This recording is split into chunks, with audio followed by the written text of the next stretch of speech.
রবিবার রাতে প্রথম আলো ও ডেইলি স্টারের বিরুদ্ধে আন্দোলন করার সময় রাজধানীর শাহবাগ ও তেজগাঁও থানা পুলিশ 10 জনকে আটক করে থানায় নিয়ে যায়। রবিবার রাতেই শাহবাগ থানা পুলিশ আটককৃতদের মুক্তি দিলেও তেজগাঁও থানায় আটক 5 জনকে মুক্তি না দিলে আটক ব্যক্তিদের স্বজন ও আন্দোলনকারীরা সোমবার সকাল থেকে থানায় অবস্থান করে বিক্ষোভ করতে থাকে।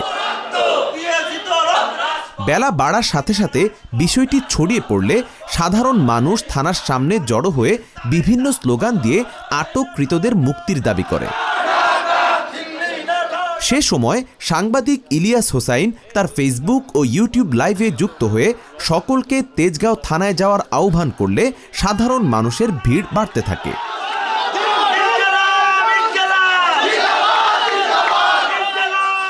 পরে দুপুরে পরিস্থিতি বেগতিক দেখে জনতার দাবি মেনে গ্রেপ্তারকৃতদের ছেড়ে দেয় তেজগাঁও থানা পুলিশ।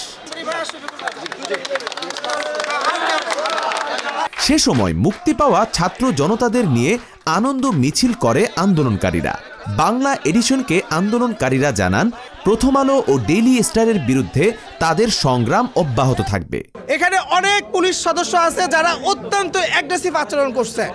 আমরা স্পষ্ট করে বলতে চাই, জাকারিয়া, আজকে জাকারিয়াকেও আমি দেখলাম, গতকালকেও এটা করছে, এটার দায়ভার অবশ্যই জাকারিয়াকে নিতে হবে এবং তার সাথে অন্যান্য পুলিশ যারা ছিল তারা চিহ্নিত, তাদের ফুটেজ আছে, আমরা তাদেরকে চিহ্নিত করব।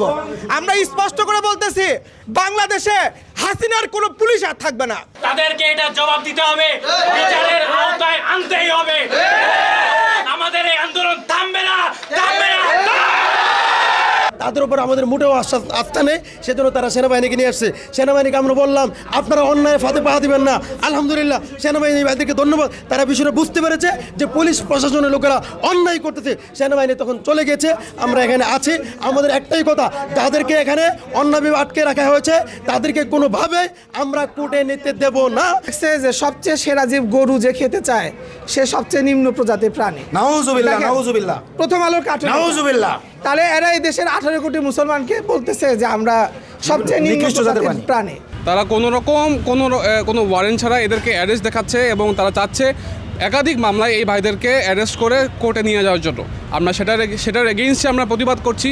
আমরা মনে করছি যে আমাদের ফ্যাসিস্ট বাহিনীর যে আচরণ আমরা পূর্বে দেখে এসেছি গত 15 বছর, তাদের একটা অংশ এখনও পর্যন্ত আমাদের বাংলাদেশে এখন পর্যন্ত তারা কার্যকর আছে। সকালবেলা তারা বলতেছে যে তাদের বিরুদ্ধে মামলা করছে, তাদেরকে মামলা করছে, কিন্তু মামলাটা কি শেষ পর্যন্ত এটাও তারা বলতে পারেনি যে তাদের বিরুদ্ধে মামলা হয়েছে কি না। আমাদের সাথে তারা যেই আপোষটা করতে চায় সেটা হচ্ছে বিভিন্ন দফায়, যে প্রথমে বলতেছে যে বিভিন্ন কঠিন ধারায় দিচ্ছে, বলতেছে যে আচ্ছা ধারা সহজ করে দিচ্ছে, এইগুলা বলতেছে, কিন্তু ছাড়ার আসলে কোনো নামগন্ধ আসলে নাই। এখানে 90% মানুষ হলো কি মুসলিম, সেখানে গরু জবাই করছে কি প্রথম আলো রেলিসের সামনে। ওইখান থেকে আমাদের পুলিশ আইন শৃঙ্খলা বাহিনী পায় আমাদের 5 জন ভাই, আমাদের দিনী ভাই, যাদেরকে সাধারণ মানুষ যাদেরকে ধরে নিয়ে আসছেন। আমাদের উপরে শুধু খালি নির্যাতন হয়, যে আলেম পাইছে মারে, বুঝছেন, কালকেও একই অবস্থা হয়েছে। তেজগাঁও থানা থেকে ছাত্র জনতা মিছিল নিয়ে প্রথম আলোর অফিসের সামনে গিয়ে তাদের প্রতিক্রিয়া জানিয়ে বিভিন্ন স্লোগান ও বক্তব্য দেন। এই দেশের ঈমান এবং ইসলামকে রক্ষা করতে হবে। এই ঈমান, ইসলাম, শাহাদাত আর জিহাদের প্রেরণা, এটা হচ্ছে যে আমাদের স্বাধীনতা মর্যাদার মূল স্তম্ভ।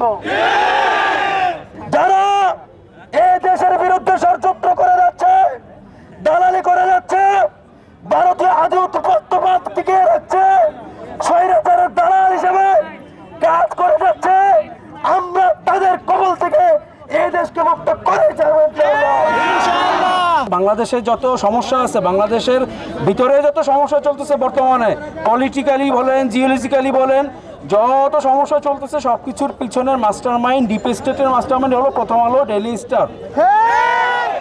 সে সময় ভারতের এজেন্ডা বাস্তবায়ন সহ প্রথম আলোর বিরুদ্ধে বিভিন্ন অভিযোগ তুলে ধরেন আন্দোলনকারীরা। ফয়সাল ফাহাদ, বাংলা এডিশন।